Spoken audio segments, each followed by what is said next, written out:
नमस्कार दोस्तों, आज का हमारा टॉपिक है हाई कोर्ट यानी कि उच्च न्यायालय। उच्च न्यायालय का प्रावधान दोस्तों हमारे संविधान के भाग 6 के अनुच्छेद 214 से 231 तक में किया गया है, जहां हमारे देश का सर्वोच्च न्यायालय 1950 में स्थापना की गई थी। वहीं अगर हम उच्च न्यायालयों की बात करें तो इसका दोस्तों सर्वप्रथम गठन किया गया था 1862 में। पहले इसे हम प्रांतीय न्यायालय कहते थे, जिनका गठन हुआ था कलकत्ता, बम्बई और मद्रास में। 1866 में हुआ था चौथा इलाहाबाद में। अगर हम 7वें संविधान संशोधन अधिनियम 1956 की बात करें तो दोस्तों इसमें यह प्रावधान किया गया था कि एक या एक से अधिक राज्यों अथवा एवं यूनियन टेरिटरी के लिए भी एक साझा उच्च न्यायालय हो सकता है। मतलब एक राज्य का एक उच्च न्यायालय होगा, इसके अलावा कई राज्यों का एक उच्च न्यायालय या फिर यूनियन टेरिटरी, राज्य और यूनियन टेरिटरी का भी उच्च न्यायालय हो सकता है। राज्यों के लिए एक उच्च न्यायालय या हाई कोर्ट होगा, ये कहा गया है 214 में। इसकी नियुक्ति राष्ट्रपति के द्वारा की जाएगी। किसकी? चीफ जस्टिस की। हाई कोर्ट के चीफ जस्टिस की नियुक्ति दोस्तों राष्ट्रपति के द्वारा की जाएगी, ये बात कही गई है 217 में। लेकिन राष्ट्रपति नियुक्ति से पहले परामर्श लेगा किससे दोस्तों? राज्यपाल से और चीफ जस्टिस ऑफ इंडिया से। तो ये तो हमने बात करी कि अगर हाई कोर्ट के मुख्य न्यायाधीश यानी कि चीफ जस्टिस की नियुक्ति करनी हुई तो परामर्श लिया जाएगा राज्यपाल से और चीफ जस्टिस ऑफ इंडिया से। लेकिन अगर अन्य न्यायाधीशों की नियुक्ति की गई तो राष्ट्रपति हाई कोर्ट के चीफ जस्टिस और राज्यपाल से परामर्श लेगा। अब जैसा कि आपको मालूम है कि परामर्श पर ही हमारे 4 जजेस केस आए हैं। इसमें सबसे पहला था जो मैंने आपको सुप्रीम कोर्ट में बताया था 1982। उसमें ये कहा गया था कि जो परामर्श आप कर रहे हैं उसमें सहमति की आवश्यकता नहीं है, वो एक फॉर्मल परामर्श है। 1993 का जो द्वितीय न्यायाधीश मामला था, इसमें ये कहा गया कि नियुक्ति तब तक संभव नहीं है जब तक कि वह राय के अनुरूप ना हो। मतलब कि जो आपने राय ली है उसके अनुरूप ही नियुक्ति होनी चाहिए। ये बात किसमें कही गई है दोस्तों? ये कही गई है द्वितीय न्यायाधीश मामले में। अब अगर हम तीसरे न्यायाधीश मामले की बात करें तो ये आता है 1998 में। इसमें ये कहा गया है कि जो चीफ जस्टिस ऑफ इंडिया है वो भी राय देगा, लेकिन 2 वरीयतम न्यायाधीशों के परामर्श के उपरांत। अब हम बात करते हैं फोर्थ जजेस केस की। तो फोर्थ जजेस केस और कुछ नहीं था, इसमें ये कहा गया कि 99वें संविधान संशोधन के तहत सरकार द्वारा जो एनजेक का प्रावधान किया गया था, नेशनल जुडिशरी अपॉइंटमेंट कमीशन, उसकी जगह हम पुराना कॉलेजियन सिस्टम ही लागू करते हैं। अब हम बात करते हैं दोस्तों योग्यताएं की, यानी कि जो सुप्रीम कोर्ट है उसका मुख्य न्यायाधीश बनने के लिए क्या योग्यताएं होनी चाहिए। तो अगर हम बात करें तो सबसे पहले योग्यता है दोस्तों कि वह जो व्यक्ति है वो भारत का नागरिक हो। दूसरा, न्यायिक क्षेत्र में 10 वर्ष का अनुभव रखता हो या हाई कोर्ट में 10 वर्ष तक अधिवक्ता हो।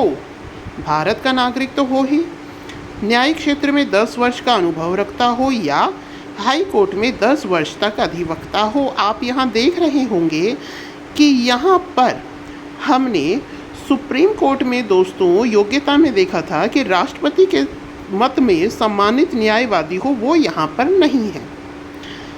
अब हम बात करते हैं दोस्तों शपथ की। तो शपथ से संबंधित अनुच्छेद है 219। मतलब कि जो हाई कोर्ट का मुख्य न्यायाधीश है वो किन चीज़ों की शपथ लेता है। तो सबसे पहले ये दोस्तों संविधान के प्रति सच्ची श्रद्धा और निष्ठा की, विधि की मर्यादा बनाए रखने की, प्रभुता अखंडता, देश की प्रभुता और अखंडता को अक्षुण्ण रखने की, इसकी शपथ का वर्णन किया गया है हमारे संविधान में। अब हम बात करते हैं दोस्तों कार्यकाल की। तो जो हाई कोर्ट का मुख्य न्यायाधीश है इसका कार्यकाल होता है 62 वर्ष। ये अपने पद से त्याग पत्र भी दे सकता है, लेकिन ये त्याग पत्र किसको देगा? राष्ट्रपति को। अब हम बात करते हैं कि हाई कोर्ट के मुख्य न्यायाधीश को कैसे हटाया जाएगा या अन्य न्यायाधीश को।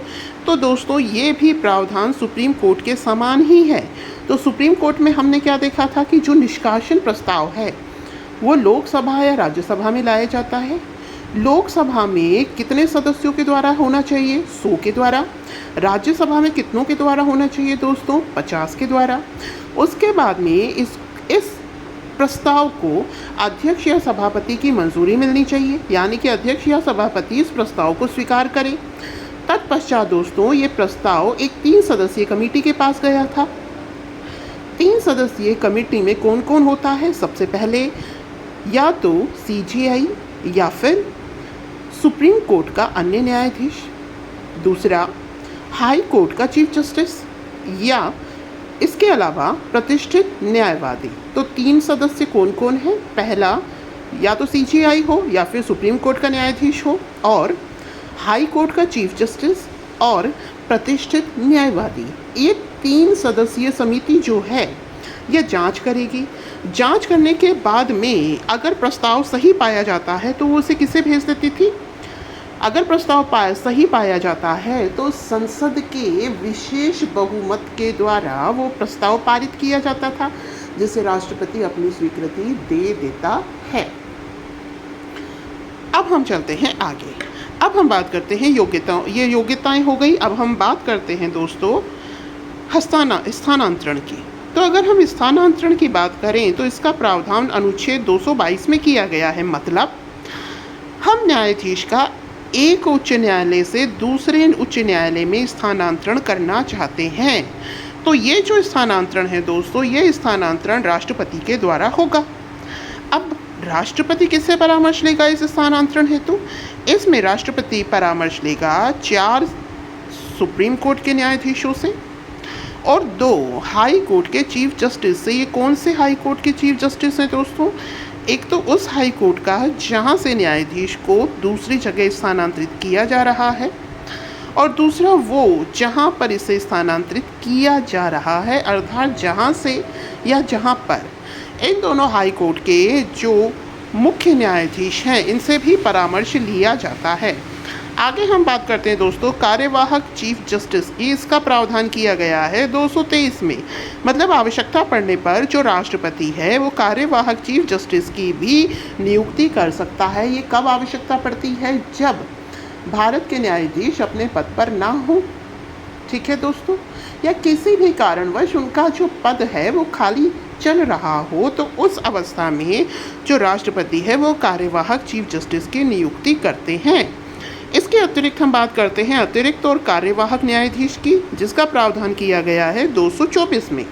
मतलब मान लीजिए कि अगर हाई कोर्ट में जो वर्कलोड है वो एक्स्ट्रा हो गया, एक्सेस ऑफ वर्क हो गया, तो हमें एक्स्ट्रा न्यायाधीशों की ज़रूरत है। उस समय में जो राष्ट्रपति है वो अतिरिक्त और कार्यवाहक न्यायाधीश नियुक्त कर सकता है।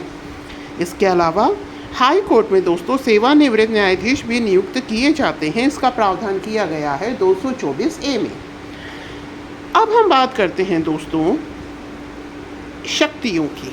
तो अगर हम शक्तियों की बात करें तो पहली है प्रारंभिक क्षेत्राधिकार। मतलब जो हाई कोर्ट है वो न्यायालय की अवमानना का मामला सॉल्व कर सकता है। मूल अधिकारों का रक्षक है ये।